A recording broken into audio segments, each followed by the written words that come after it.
19 Januari 2023 kita masuk di pertemuan kedua ya. Contohnya seperti apa? Misalkan aplikasinya seperti ini. Jadi ini yang lebih kompleksnya ya. Misalkan nanti saya tunjukkan ini kan sebagai overview-nya. Ada juga kita nanti belajar magnetik juga. Jadi saya singgung sebentar. Jadi magnetik dan gravity. Misalkan ada anomali di permukaan itu plotnya yang warna pink ini adalah magnetik, yang biru adalah gravity. Gravity-nya satuannya di sebelah kanan miligal, ini harusnya kebalik, M-nya kecil, G-nya besar. Kemudian yang warna pink ini adalah satuan geomagnetik, biasanya nanotesla. Kalau yang ini gamma, satuannya itu berarti penelitiannya sudah cukup lama begitu ya.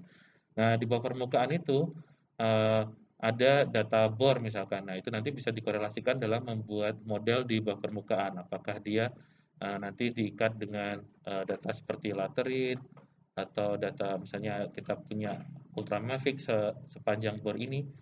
Misalkan di sini kita ketemunya pada kedalaman berapa, kita punya koordinatnya gitu ya. Jadi kurang lebih dari konsep tadi kita bisa melihat aplikasinya kalau kita belajar di bagian eksplorasi pertambangan misalkan. Jadi ketika kita berhubungan dengan endapan mineral biasanya itu eh, ada properti fisik. Properti fisiknya adalah densitas yang membedakan dengan batuan sekitar. Nah, di sini metode yang biasanya digunakan adalah densitas dan propertinya biasanya adalah densitas atau sifat kemagnetan, atau Anda pakai metode yang lain, misalkan geolistrik nanti dan seterusnya. Nah, kalau di metode gravity itu berkaitan dengan densitas, kalau magnetik itu bisa berhubungan dengan magnetisasi atau suseptibilitas. Oke, nah di sini contohnya ya, kan proses terbentuknya secara geologi, genesanya Anda pasti belajar di endapan, kalau dulu ada mata kuliah endapan mineral, kalau sekarang ada nggak ya? Sedimentologi itu mungkin beda, sedimentologi ada lagi, apa, mineralogi ada genesanya nggak? Misalnya belum ya, berarti itu ada mata kuliah lagi dulu tuh, mungkin sekarang pilihan ya kalau di geologinya. Kalau dulu ada yang diwajibkan dulu, jadi ada perubahan kurikulum. Jadi kalau misalkan Anda belajar geologi, Anda tahu ada terbentuknya mineral tuh seperti apa, dan biasanya tidak semuanya itu mineral semua, artinya dia mengumpul pada suatu urat atau ada intrusi tertentu begitu ya. Misalkan ada batuan batuan sekitarnya. Nah, di situ nanti yang kita cari adalah yang anomali. Apakah dia yang anomali tinggi atau anomali rendah atau yang sebaliknya gitu ya. Nah, contoh yang lain mengapa kita belajar metode gravity, misalkan ini selain eksplorasi di pertambangan juga kegiatan di hidrokarbon misalkan, eksplorasi hidrokarbon. Nah, biasanya eh, kita memanfaatkan ini untuk mendapatkan variasi basement di bawah permukaan. Jadi karena kita melihat bahwa basement itu cenderung akan memiliki densitas yang cukup besar dibandingkan batuan sedimen yang ada di atasnya, maka variasi ini kita coba dapatkan dari pengamatan data gravity.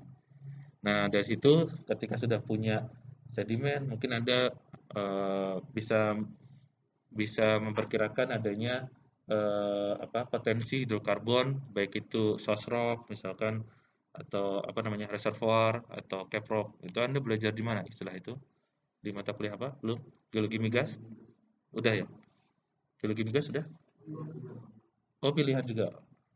Eh, ya, misalkan seperti itu. Kalau misalkan Anda mengenal apa namanya, sistem play dari eh, hidrokarbon. Oke, ya.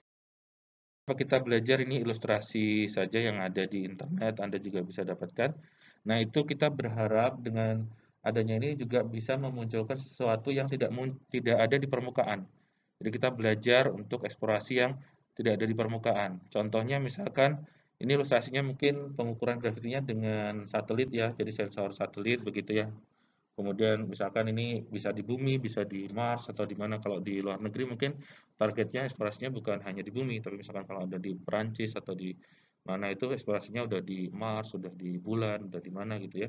Tapi kalau kita belajar yang pertama di bumi kita paham, maka bisa diaplikasikan di planet yang lain asalkan ada sensor satelitnya dan ada yang mengukur medan gravitasinya. Nah, di sini ditunjukkan juga panahnya cenderung memiliki vektor yang berbeda ya percepatan gravitasinya. Nah, ini di sini juga ada suatu sesar atau fault, tapi tidak muncul di permukaan. Nah, berharap kita bisa memetakan ini dari anomali yang muncul di sini misalkan. Terus kemudian mungkin ada densitas yang lain, batuan yang lain yang lebih keras dibandingkan yang muncul di permukaan. Demikian juga ilustrasi yang seperti ini. Nah, harapannya kita punya atau kenal variasi kurva atau observasi yang bisa kita terjemahkan menjadi bahasa geologi.